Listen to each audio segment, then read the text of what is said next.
शांति शांति शांति।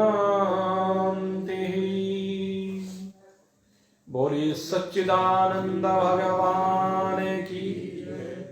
मोर मुकुट बंसी वाले श्यावर रामचंद्र भगवान की।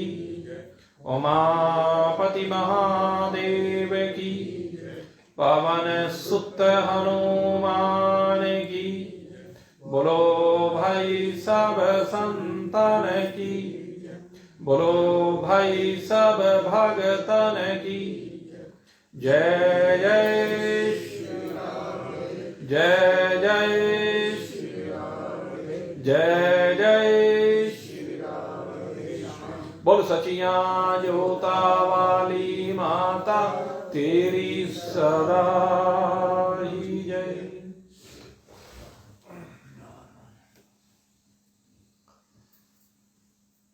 परम सौभाग्यशाली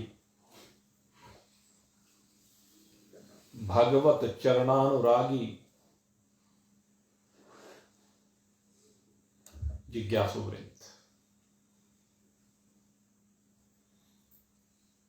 इस प्रतिकूल मौसम में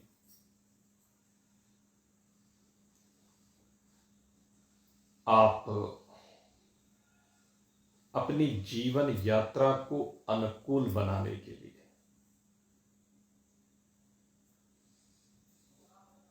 जो निरंतर तन्मयता के साथ प्रयास कर रहे हैं, उसके लिए निश्चय ही आप साधुवाद के पात्र हैं। जो दूर दूर से आकर इस सर्दी की परवाह न करते हुए अपने कल्याण के पथ पर निरंतर अग्रसर हैं, हम उन सभी के लिए परमात्मा देव से बारंबार प्रार्थना करते हैं कि परमात्मा देव आपकी समस्त आत्मज्ञान संयुक्त अभिलाषाओं को पूर्ण करें। ये भागवत भागीरथी जिसके दिव्य अमृत का पान करके श्रद्धा संयुक्त भक्त अमरता को प्राप्त हो जाते हैं, ये अमरता आपका अपना स्वरूप है। आप में मरने की कल्पना भी नहीं है। आप जो मृत्यु से डरे डरे फिरते हैं, वास्तव में मृत्यु तो आपकी दासी है। आपकी मृत्यु हो ही नहीं सकती। जो अजर अमर अविनाशी पदार्थ है, उसकी मृत्यु कैसे संभव है? उसका बनना बिगड़ना कैसे संभव है? उसका संयोग वियोग कैसे संभव है?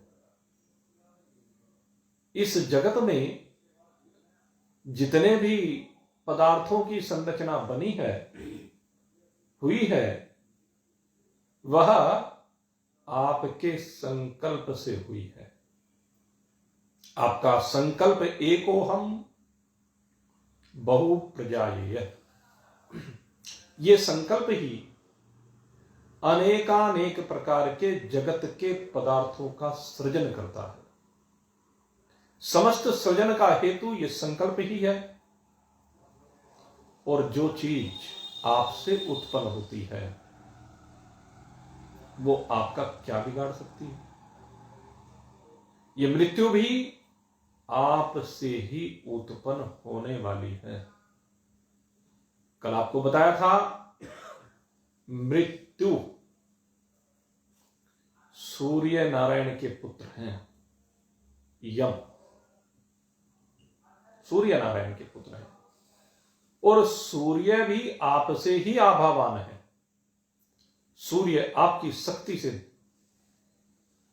शक्ति प्राप्त करके दैदीप्यमान हो रहा है, जगत को प्रकाशित करता है।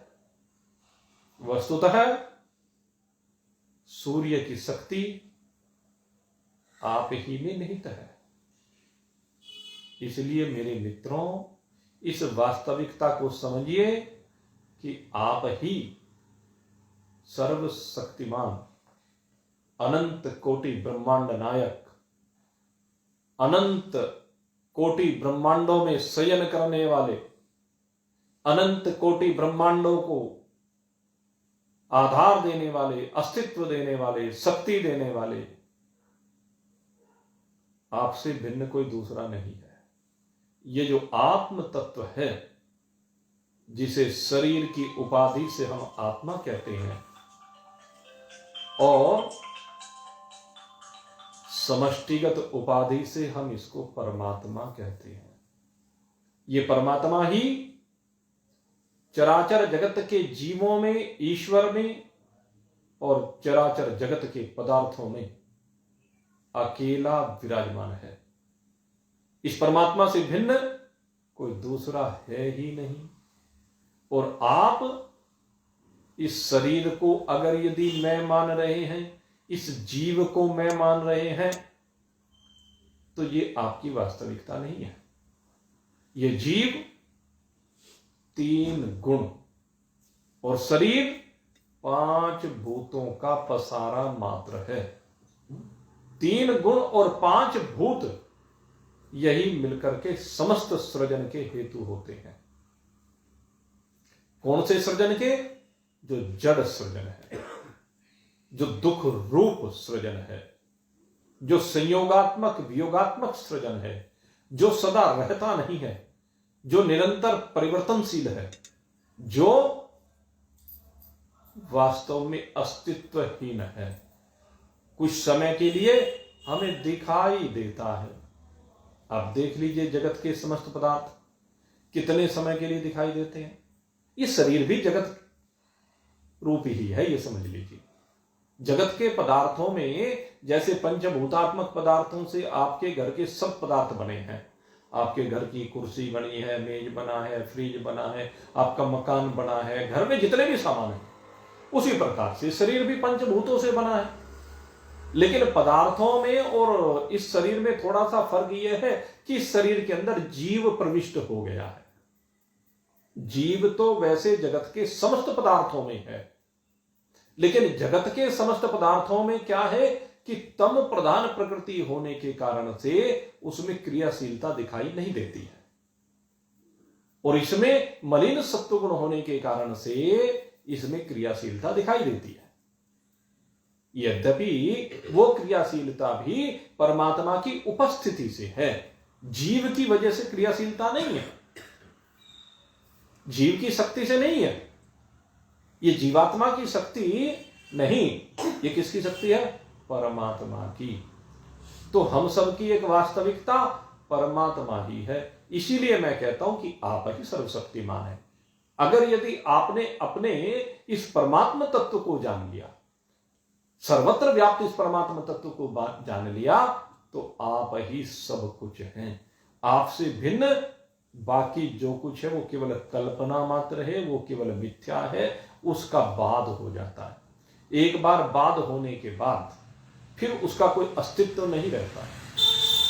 और ये बाद करने के लिए महान पुरुषों की शरण में जाया जाता है। जैसे रेगिस्तान में जल कब तक भासता है?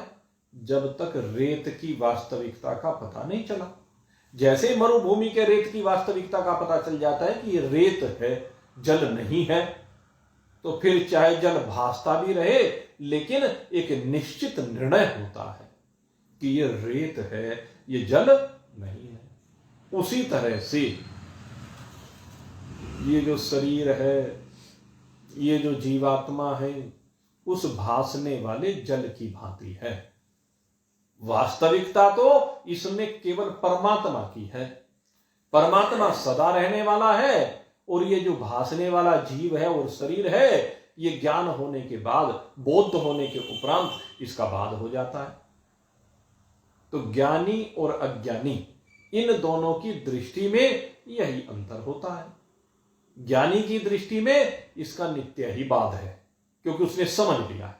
यद्यपि बौद्ध होने के बाद जब रेगिस्तान में जल का बाद हो जाता है, तब भी जल भासता तो जरूर है। ऐसे शरीर जब तक रहता है तब तक भासता तो जरूर है, लेकिन यह निश्चित निर्णय हो जाता है कि मैं शरीर नहीं हूं। और वैसे भी गीता जी में भगवान श्री कृष्ण हमें बहुत स्पष्ट समझाते हैं कि तू कौन है। नैनम छिन्दन्ति शस्त्राणि नैनम दहति पावकः न चैनम क्लेद्यन्त आपः न शोष्यति मारुतः। पहले बताया तेरे गुण को, तेरी क्वालिटी को, तेरी विशेषता को। एडजेक्टिव्स होते हैं ना, आपने इंग्लिश में पढ़े होंगे, तो वहां पर विशेषण लगाए जाते हैं, विशेषण कहते हैं। तो आपके साथ लगा दिए गए बहुत से। तो यहां कहते हैं तेरा वास्तविक विशेषण क्या है कि नैनम छिन्दन्ति शस्त्राणि। तू क्या है? शस्त्रों के द्वारा भेदन किए जाने के योग्य नहीं है। शस्त्र तुझे काटने में समर्थ नहीं है। दुनिया भर के अस्त्र दुनिया भर के जो अस्त्र शस्त्र हैं वे शरीर को तो काट सकते हैं भाई। आपने देखा होगा महाभारत का युद्ध हुआ, राम रावण का युद्ध हुआ, और इस धरती पर न जाने कितने युद्ध रोज होते ही रहते हैं। इनमें शरीरों को काट दिया जाता है, लेकिन कहते हैं शरीरों के कटने पर तू कटने वाला नहीं है। कैसे कटने वाला नहीं? जैसे प्रकाश, सूर्य देवोदय हो रहे हैं, आप तलवार लीजिए और सूर्य के प्रकाश को काटने का प्रयास कीजिए, कट जाएगा क्या प्रकाश? आप हवा को काटने का प्रयास कीजिए, कट जाएगी क्या? आप जल को काटने का प्रयास करें, कट जाएगा क्या? और इनसे आगे अगर यदि हम आकाश को काटने का प्रयास करें, कट जाएगा क्या? और फिर भी चलो, इनमें तो एक आकाश में, वायु में, अग्नि में, जल में एक फिर भी थोड़ा सा क्षणिक विक्षेप दिखाई देगा तलवार के चलने पर। जल में एक आप देखेंगे रेखा खिंच जाएगी जिस समय आप काटेंगे, क्षण मात्र के लिए। अग्नि को भी जब आप काटेंगे तो क्षण मात्र के लिए उसका प्रकाश विलुप्त सा हो जाएगा। वायु को भी जब काटेंगे थोड़ा सा उसके रास्ते में अवरोध पड़ जाएगा। आकाश को भी जब काटेंगे तो हो सकता है शब्द में थोड़ा सा दिशा परिवर्तन हो जाए या गूंज हो जाए। लेकिन जब परमात्मा को, अपनी आत्मा को अगर काटना चाहेंगे तो तलवार के द्वारा ये काटे जाने के योग्य नहीं है। तलवार से काटी नहीं जा सकती है। ये परमात्मा तत्व तलवार से नहीं कटेगा, किसी भी अस्त्र शस्त्र ने से नहीं कटेगा। दुनिया में कितने ही धारदार अस्त्र शस्त्र ले आइए, कटने वाला है ही नहीं, इसका स्वभाव ही नहीं है। तो आत्मा तो ऐसा है, नैनम दहति पावक है। कितना ही अग्नि जला लीजिए, भयंकर दावानल प्रकट हो जाए, दावानल में अनेक शरीर जल करके भस्म हो जाते हैं। और हमारे सनातन सिद्धांत में तो भाई सब शरीरों को एक दिन अग्निदेव को समर्पित करना ही है। यहां पर आखिर में जाकर के जब जीव इस शरीर से निकल करके स्थूल शरीर और सूक्ष्म शरीर इन दोनों को यहां से निकाल करके आगे की यात्रा पर जाता है, अन्य शरीर की यात्रा पर जाता है, नए वस्त्र को धारण करने के लिए जाता है, तब शरीर यहां रह जाता है पंचभूतात्मक। तो फिर उसको बड़ी श्रद्धा के साथ, हमारे यहां उसको भी श्रद्धा के साथ, ये नहीं कि मिट्टी है चलो भाई फेंक दो कहीं भी कुत्ते बिल्ली की तरह, ऐसा नहीं है। हमारे यहां विधान किया गया है, कहते हैं ये क्योंकि इसके अंदर बैठ करके जीव ने एक लंबी यात्रा की है, इसलिए इस शरीर को भली प्रकार से हम अग्निदेव को समर्पित करें, अग्निदेव को इसकी आहुति दें। अग्निदेव को कहें कि ये शरीर अब तुम्हारा है, हैं? इदम शरीर है स्वाहा, कह लीजिए, हैं? और ये शरीर किसके लिए है? अग्निदेव आपके लिए है। इसमें अब मेरा कुछ भी नहीं रह गया है, इसलिए अब आप इसको स्वीकार कीजिए, और स्वीकार करके इसमें से अपना भाग तो आप ले लीजिए, और इसको भस्म करके जो भस्म शेष बच जाए वो भूदेवी को समर्पित कर दीजिए, क्योंकि वो उसका भाग है। और इसमें जो जल तत्व है उसको वाष्प बना करके जल तत्व के साथ एक रूप कर दीजिए। इसमें जितनी वायु है वो समष्टि वायु के साथ एक रूप हो जाए, और जो इसमें आकाश तत्व है वह समष्टि आकाश में लय हो जाए। इन भावनाओं के साथ हम अग्निदेव को इस शरीर को समर्पित कर देते। तो शरीर की तो सबकी गति यही है भाई, लेकिन अगर आत्मा की बात करें तो आत्मा जलने वाली नहीं है। आत्मा को कोई भी दावानल जला नहीं सकता। ऐसे ही न जल गीला कर सकता है, न वायु इसका शोषण कर सकती है। कारण क्या है? कहते हैं इसका स्वभाव है अछेद्य मदाह्यो मक्लिद्ध असोस्य, और साथ में इसका वास्तविक स्वभाव दिया गया नित्य सर्वगत स्थान और चलोयम सनातन। ये तत्व नित्य तत्व है, ये सदा रहने वाला तत्व है। आत्म तत्व परमात्म तत्व सदा रहने वाला तत्व है। इसमें भूत भविष्य वर्तमान नहीं है, ये सदा वर्तमान रूप से ही हाजिर है। इसमें भूत और भविष्य की कल्पना नहीं होती। भूत और भविष्य की कल्पना उसमें होती है जो आने वाला हो और जाने वाला हो। जिसे हम भूत कहते हैं उसमें भी परमात्मा सदा है रूप से विराजमान है, और जिसको हम भविष्य कहेंगे, भविष्य कहते हैं, भविष्य में आने वाला है जो भी कुछ, वह भी संयोगात्मक योगात्मक है, और परमात्मा उसमें भी है। भविष्य वर्तमान बनकर के भूत बनता चला जाता है, लेकिन भूत भविष्य वर्तमान तीनों कालों की सीमा से जो परे है वही आपका अपना स्वरूप है, आत्मा ही वही आपका अपना स्वरूप परमात्मा है। तो उस परमात्मा तत्व को हम अपनी अंतरात्मा में अनुभूत करें, और इसका सबसे बढ़िया उदाहरण मैंने बताया है। आत्मा और परमात्मा को एक रूप से अनुभव करने का सबसे बढ़िया अनुभव, ये जो प्रैक्टिकल अनुभव वायु है। परमात्मा समष्टि वायु की भांति है, आत्मा व्यष्टि वायु की भांति है।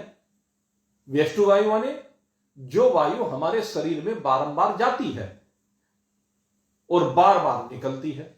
हम समष्टि यानी इस वातावरण से, जो वातावरण में फैली हुई वायु है, इसको समष्टि वायु कहते हैं। ये जो समष्टि वायु है, इस समष्टि वायु से बार बार श्वास के माध्यम से वायु ग्रहण करते हैं। ये हमारे शरीर में जाती है, शरीर में जाकर के व्यष्टि बन जाती है, हमारी बन जाती है, अकेलों की हमारी बन जाती है। लेकिन क्या ये वास्तव में जो हमारी अकेले की बनी है, ये जो समष्टि वायु है उससे भिन्न है क्या? जो बाहर विराजमान वायु है और जो शरीर के अंदर गई है, दोनों वायु भिन्न है क्या? शरीर के अंदर ये व्यष्टि हो गई, बाहर आकर के समष्टि हो गई।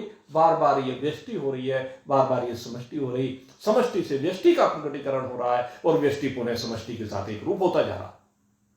व्यष्टि और समष्टि में कोई भेद नहीं है, दोनों एक ही है। ऐसे ही आत्मा और परमात्मा दोनों भिन्न नहीं है। परमात्मा जब शरीर से संबद्ध हो जाता है तो आत्मा कहलाता है, शरीर से संबद्ध होने पर यह आत्मा कहलाता है। वो शरीर चाहे जीव का हो चाहे ईश्वर का हो। जीव और ईश्वर में बहुत अंतर है। जीव एक बिंदु की तरह से है और ईश्वर एक सिंधु की तरह से है। इसलिए जीव की शक्ति इतनी सी है और ईश्वर की शक्ति, उसको हम व्यक्त नहीं कर सकते, इतनी शक्ति है, इतना शक्तिमान है, सर्वशक्तिमान उसको कहा गया है। इसलिए जीव और ईश्वर के शरीर में अंतर है, और स्थूल दृष्टिकोण से देखें तो जीव के शरीर को भी यह कहा गया है कि वो ईश्वर के शरीर का ही अंग है। जब हम विराट रूप से भगवान को देखते हैं तो सब कुछ उसके शरीर के अंदर ही है। ईश्वर के शरीर में ही उसका एक अंश ये मनुष्य कहलाता है। पशु पक्षी कीट पतंग जलचर नभचर थलचर प्रत्येक जीव उसके शरीर का ही अंग कहलाता है। तो उसको हमें समझना है। जब हम ये समझ जाते हैं तो भ्रांति हट जाती है। जो पदार्थ कल्पित है उनका बाध हो जाता है। बोध हो गया ना, समझ आ गई ना, ज्ञान हो गया ना। ज्ञान होने पर ये भ्रांति मिट जाती है।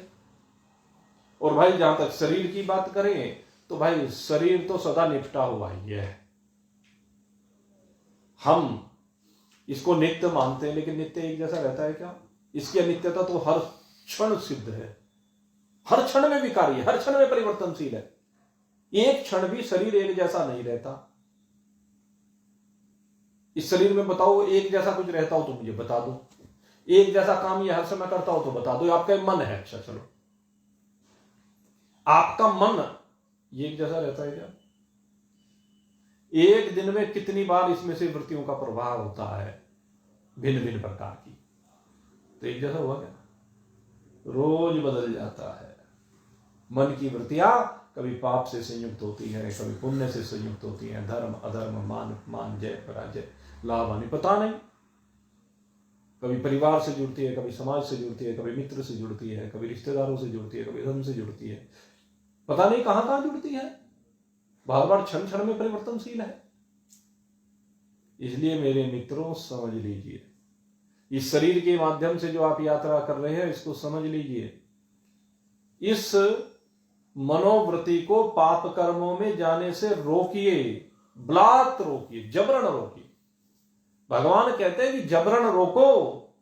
अगर तेरा मन तुझे बार बार विषयों की ओर ले जा रहा है, पाप की ओर ले जा रहा है, व्यभिचार की ओर ले जा रहा है, किसी ऐसे कर्म की ओर ले जा रहा है जो शास्त्र विरुद्ध है, जिससे तेरी हानि हो रही है, कि शाम हुई, दोस्तों की महफिल, रोको उसमें अपने आप को जाने से।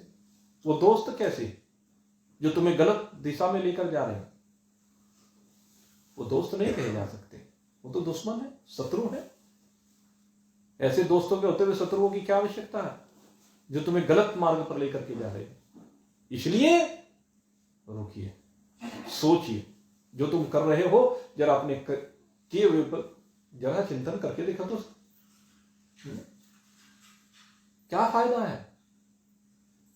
अपना आगे की यात्रा खराब कर रहे हो और यहां की यात्रा भी खराब कर रहे हो।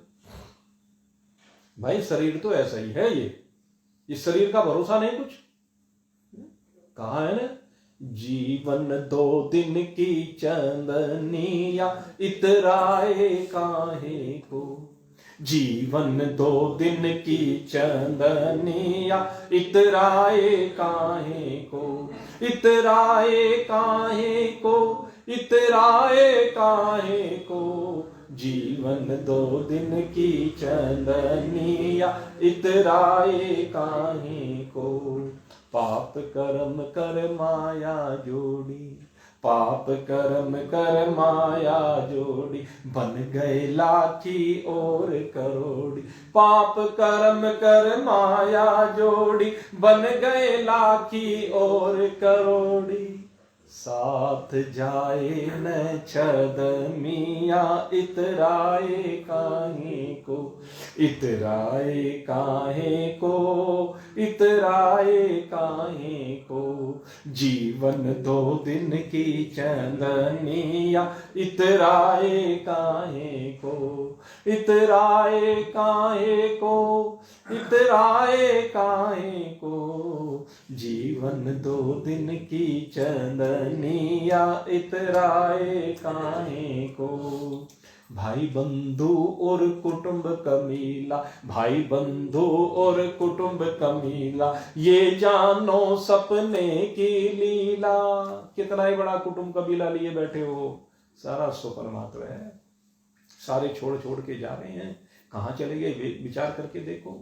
भाई बंधु और कुटुंब कबीला, ये जानो सपने की लीला। दिखे कुछ नहीं, दिखे कुछ नहीं, खोल नयनिया। इतराए काहे को, इतराए काहे को, दिखे कुछ नहीं खोल नयनिया।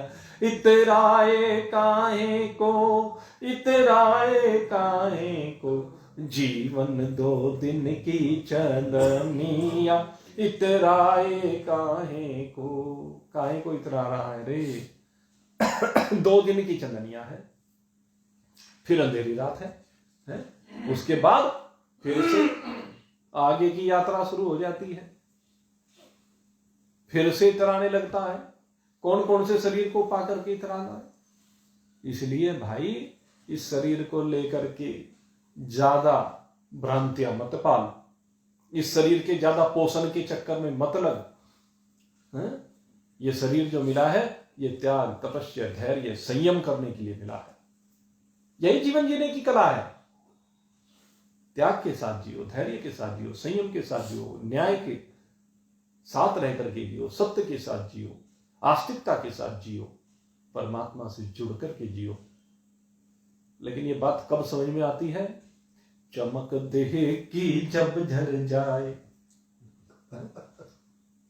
चमक देह की जब झर जाए। जब इस देह में चमक रहती है ना, देख लो, अपने अपने शरीर को देखो। भाई मैं भी देख रहा हूं। कैसे देखो? चलो दर्पण में ही देख लो। आत्मा के आईने में तो जब देखोगे, देख लेना, दर्पण में देख लो। कैसा शरीर था जवानी में? कहीं सलवटें थी क्या माथे पर, चेहरे पर झुर्रियां थी क्या? चमड़ी लटक गई, ढीली पड़ गई। देख लो सब अपनी अपनी, पता चल जाएगा। अरे ऐसा सुंदर लगा करता था, ऐसे बाल हुआ करते थे, यूं सजा धजा करके बालों को स्टाइल में बहा करके चला करता था, ऐसे कपड़े पहन के चला करता था। सारे अरमान धीरे धीरे ढलते चले जाते, अब शरीर से चला नहीं जाता। हाँ भाई, अभी तो चलो रोते झींकते गिरते पड़ते थोड़ा बहुत चल भी रहा है। एक दिन ऐसा आएगा बिल्कुल ही नहीं चल पाएगा, बिल्कुल ही नहीं उठ पाएगा। उस दिन तो 4 कंधों पे उठ के जाएगा। इसलिए उससे पहले ही संभल ले, जाग जा। चमक देह की जब झर जाए, बुढ़ा हुआ कोई पास न आए। चमक देह की जब झर जाए, बुढ़ा हुआ कोई पास न आए। हड्डी ठठरी की बदनिया, इतराए काहे को। हड्डी ठठरी की बदनिया, इतराए काहे को। जीवन 2 दिन की चंदनिया, इतराए काहे को। इतराए काहे को, इतराए काहे को। जीवन 2 दिन की चंदनिया, इतराए काहे को। इतराए काहे को, इतराए काहे को। जीवन 2 दिन की चंदनिया, इतराए काहे को। बड़े बड़े बलवान रहे नहीं, बड़े बड़े बलवान रहे नहीं, धूल मिले अरमान रहे नहीं। बहुत बड़े बड़े बलवान इस धरती पर हुए, और बुढ़ापे में देख लो उनको बलवानों को भी। दारा सिंह हमारे यहाँ बड़ा प्रसिद्ध हुआ ना, जाना पड़ा नहीं, देखा आखिर में उसको बुढ़ापे में। जवानी में भी हमने उसके शरीर को देखा था, और हमने बुढ़ापे के शरीर को भी देखा। हालांकि वो घी का विज्ञापन करता हुआ दिखाई देता था, लेकिन बुढ़ापे का शरीर अलग ही दिखाई देता है भाई। सब देख लीजिए अपने अपने शरीरों को। चलो आप अपने को नहीं देखते, पिछले 10, 15, 20 साल से कई लोग ऐसे हैं जो बचपन से हमारे शरीर को देख रहे हैं। देख लो कितना परिवर्तन दिखाई देगा। जिसने 10 साल पहले इस शरीर को देखा है और अब देख रहा है। सबसे पहले जब तीर्थ पर शुक्रताल में कथा की, उस समय आपने इस शरीर को देखा। आप में बहुत लोग ऐसे हैं जिन्होंने उस समय भी इस शरीर में शुक्रताल कथा करते हुए देखा। भाग त्याग लक्षणा का प्रयोग होता है वहां पर। हमारे यहाँ 3 लक्षणा होती है ना, तो लक्षणा लगाइए।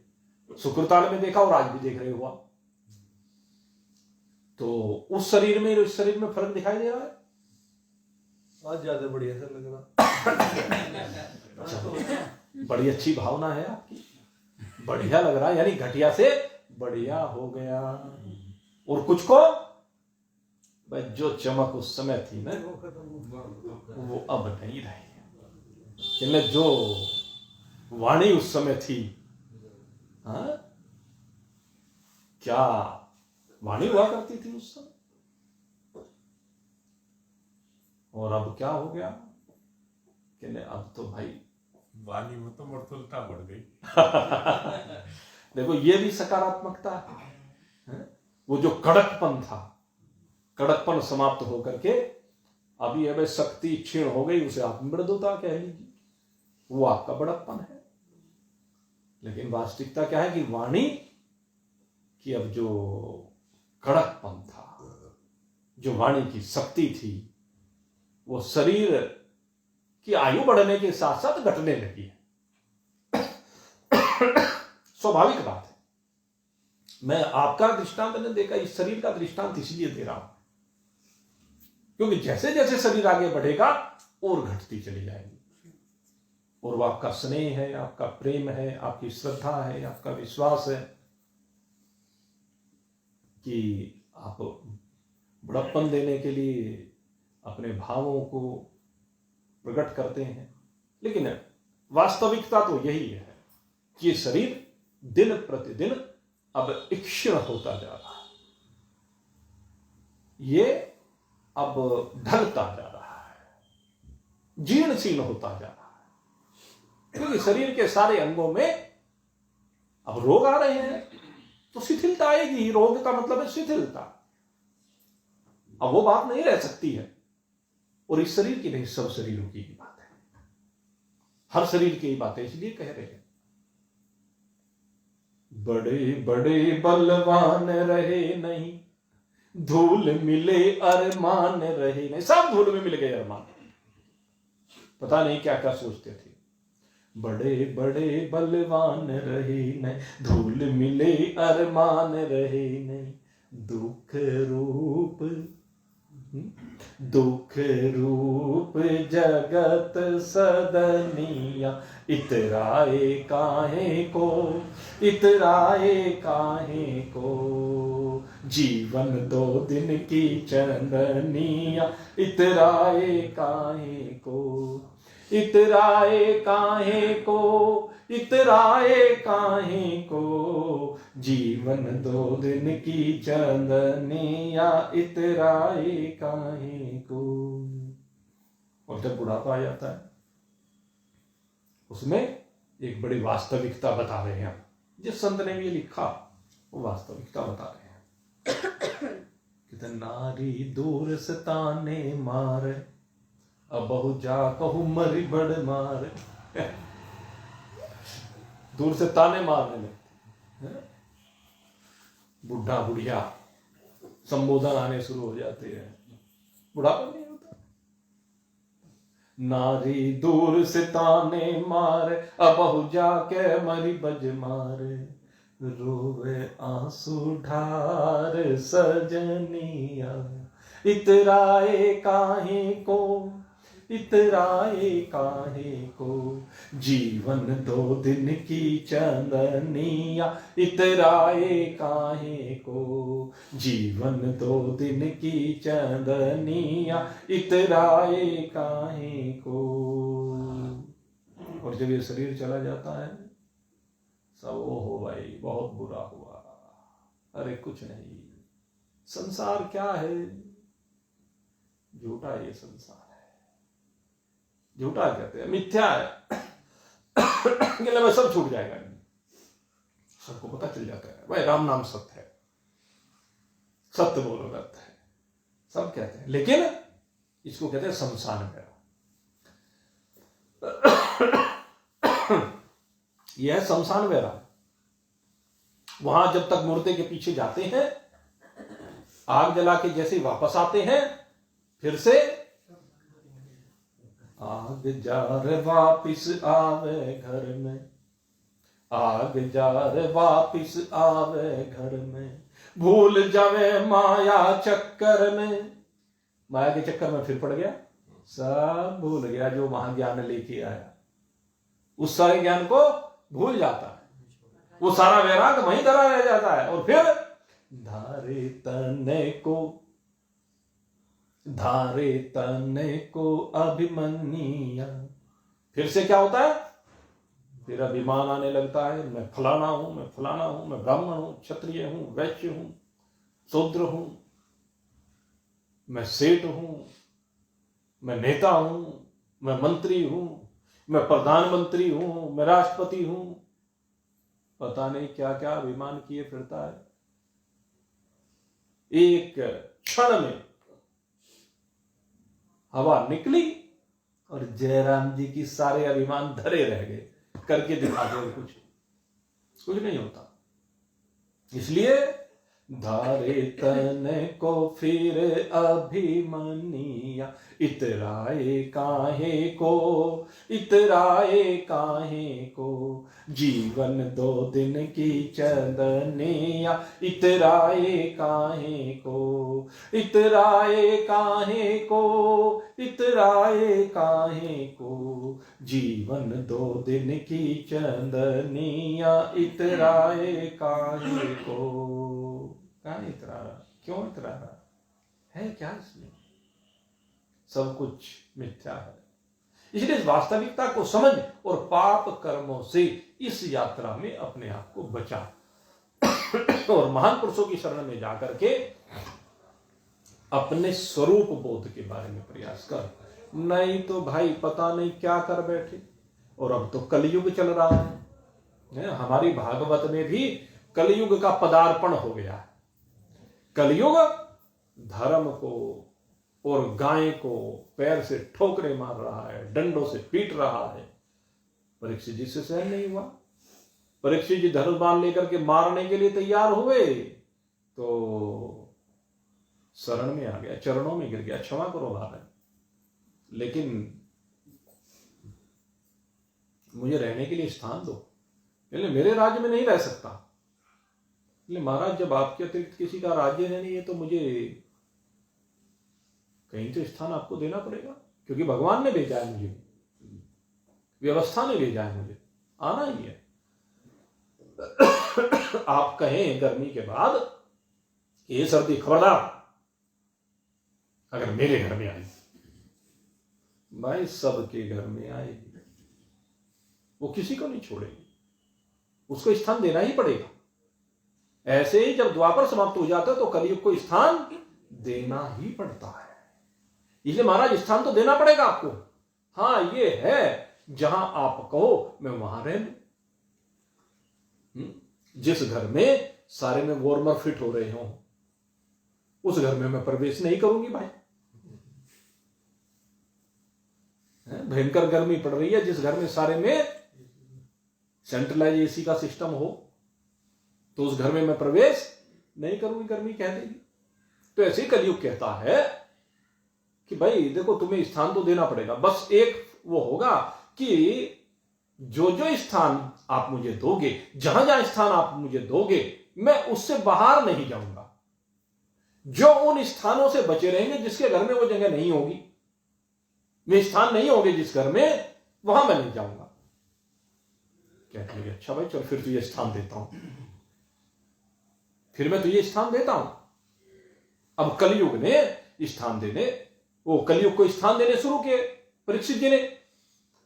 अभ्यर्थिर्तस्तदा तस्महि, अभ्यर्थिर्तस्तदा तस्महि स्थानानि कलय ददो। कौन कौन से स्थान दिए? द्योतम, सबसे पहले कहना अच्छा जा,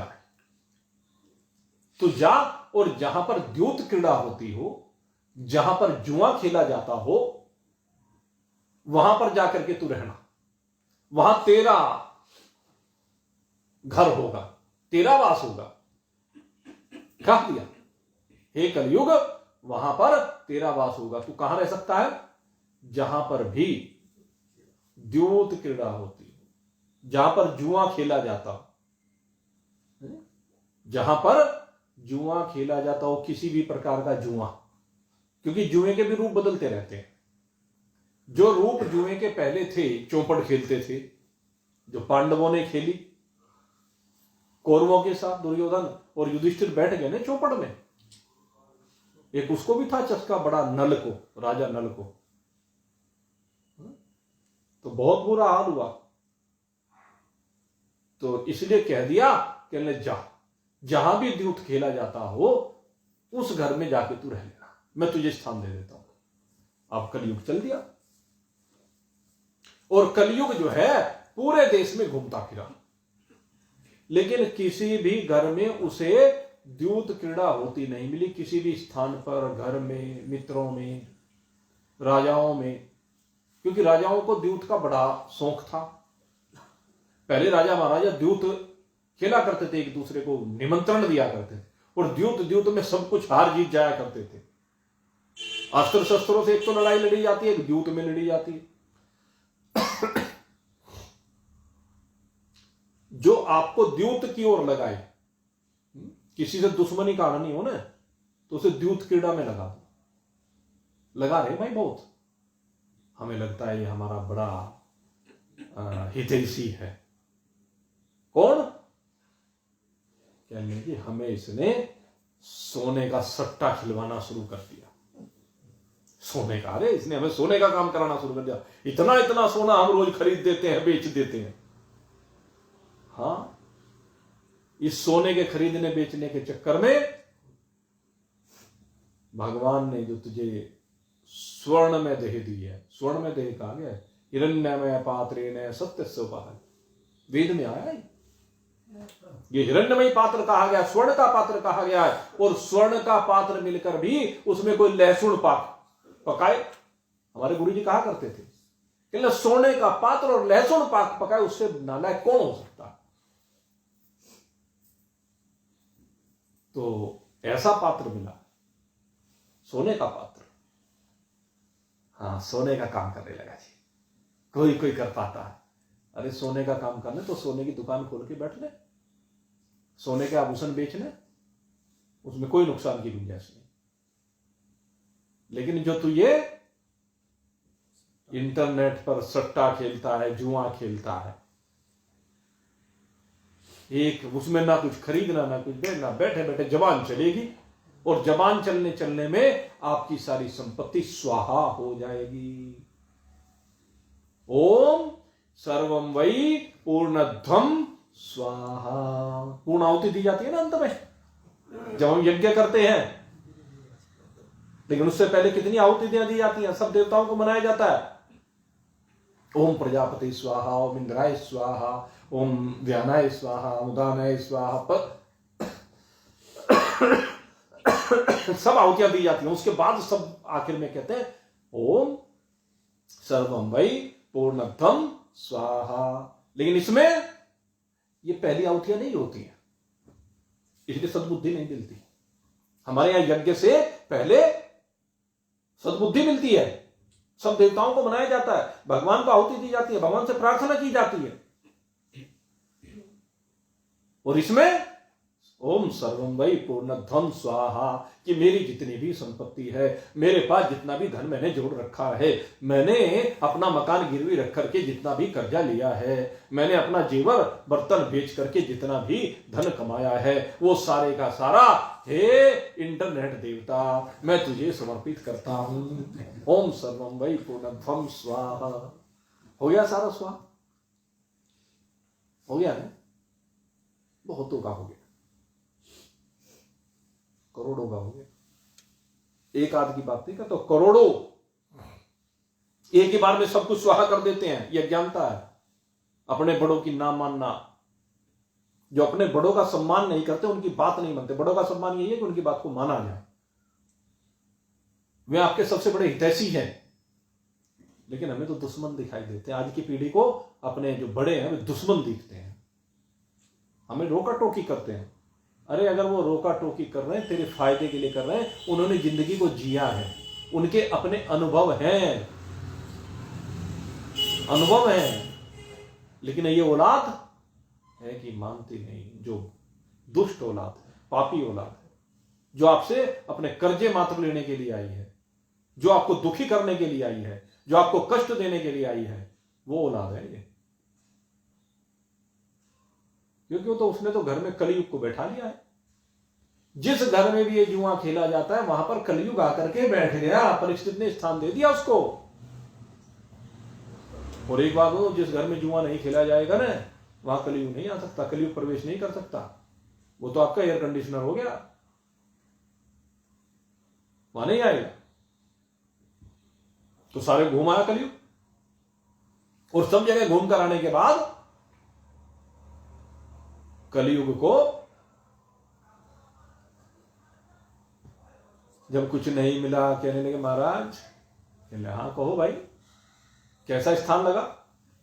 कहले स्थान क्या, खाक लगा। तूने क्या स्थान दिया मेरे को? तेरे राज्य में तो अब कोई जुआ ही नहीं खेलता। क्योंकि परीक्षित जी ने अपने पूर्वजों की गति को देख करके, दुर्गति को देखकर, गति क्या दुर्गति, उसके कारण कितनी दुर्गति हुई, द्रौपदी का चीरहरण तक उसी के कारण तो हुआ। 13 साल वनों में घूमना पड़ा उसी के कारण। एक दिन का किया हुआ 13 साल का वनवास किस बात का प्रतीक है? कि एक गलती की आदमी ने और सारी जिंदगी भी कलंक मिट के नहीं देता। व्यक्ति की जो इज्जत होती है ना, अगर एक बार उतर गई ना, पीढ़ी दर पीढ़ी साथ में चलती है। कोई खास किसी कारण से अगर कोई चुनाव में खड़ा हो जाए तो सारी पीढ़ियों की इज्जत उतर जाती है।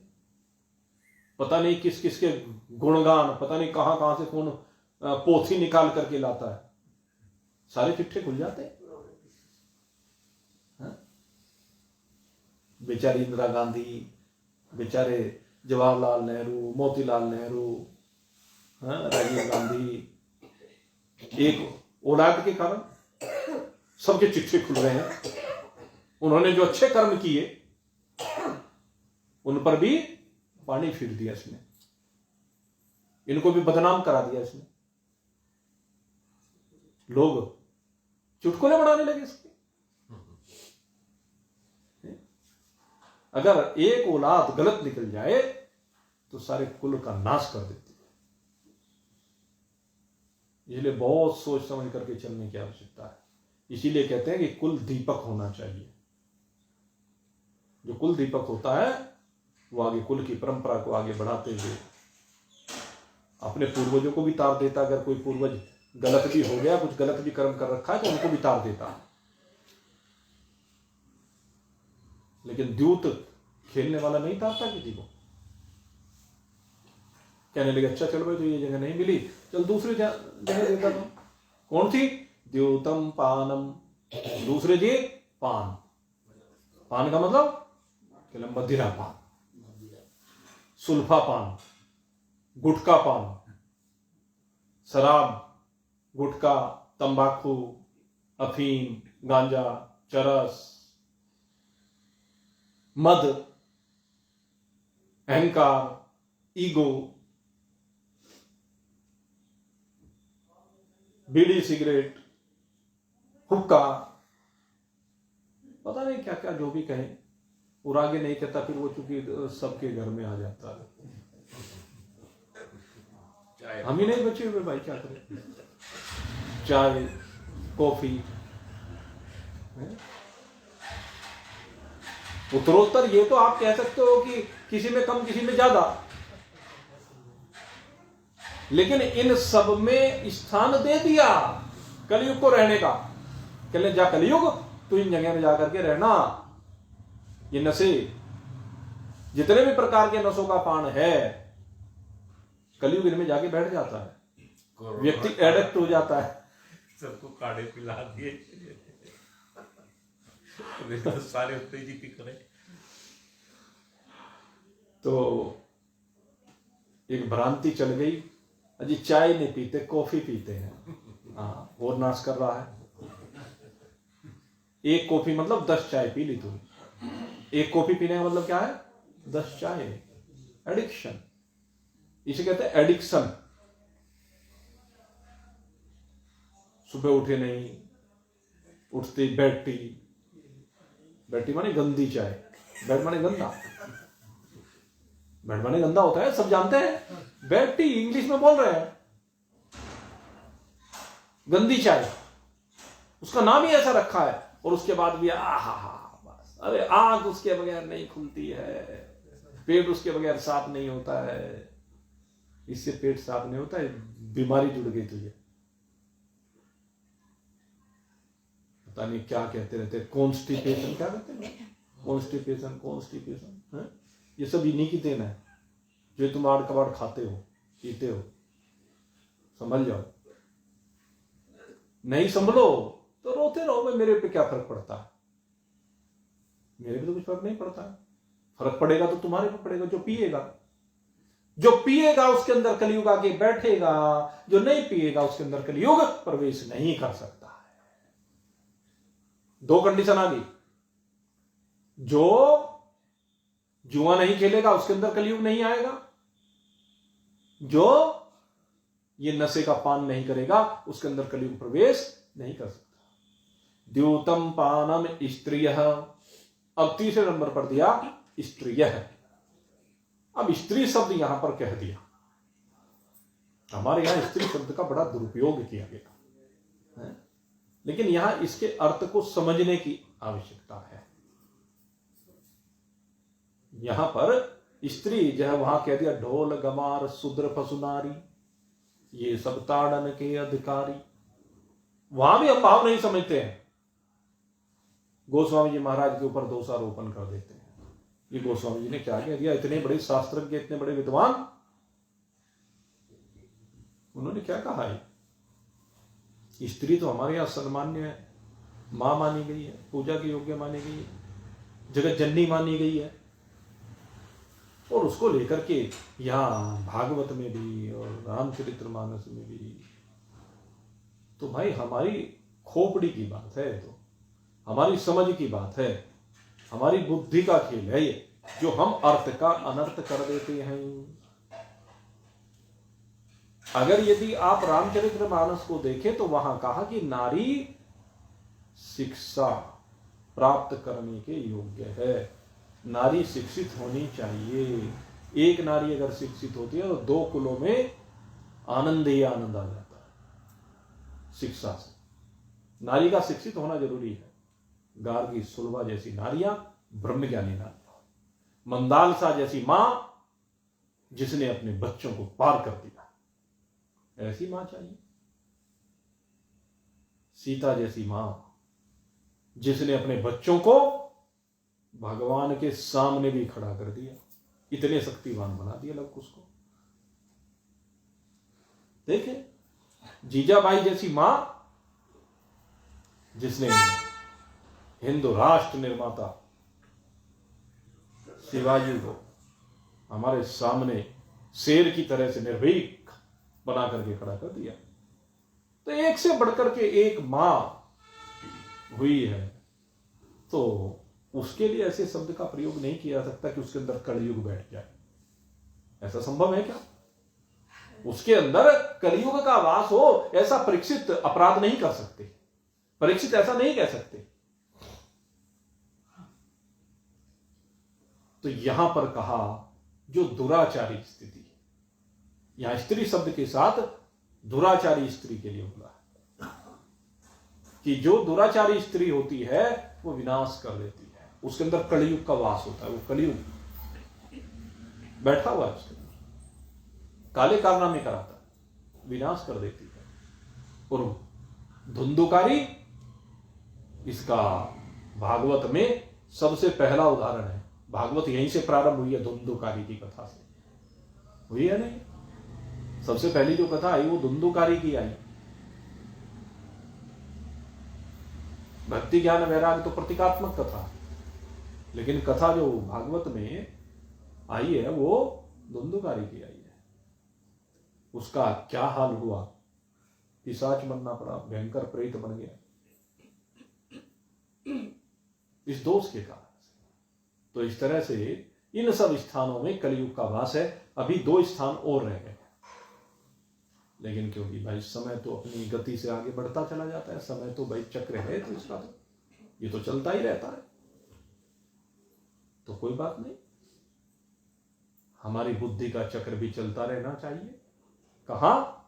परमात्मा की ओर। आज जो विषय आपके सामने रखे हैं, भगवान की कृपा से आज बड़े दिव्य विषय निकल करके आए हैं, तो थोड़ा सा इनके ऊपर चिंतन करके देखना। आरंभ में जो आत्मज्ञान की प्रक्रिया आपके सामने रखी गई है, थोड़ा विचार करना और विचार करके देखना, अपनी अनुभूति करके देखना, आत्मा और परमात्मा की एकता की अनुभूति करके देखना, क्योंकि उद्देश्य तो यही है, बाकी सब तो माध्यम है। तो इस अनुभूति को आप करें और आनंद से संयुक्त हो जाएं।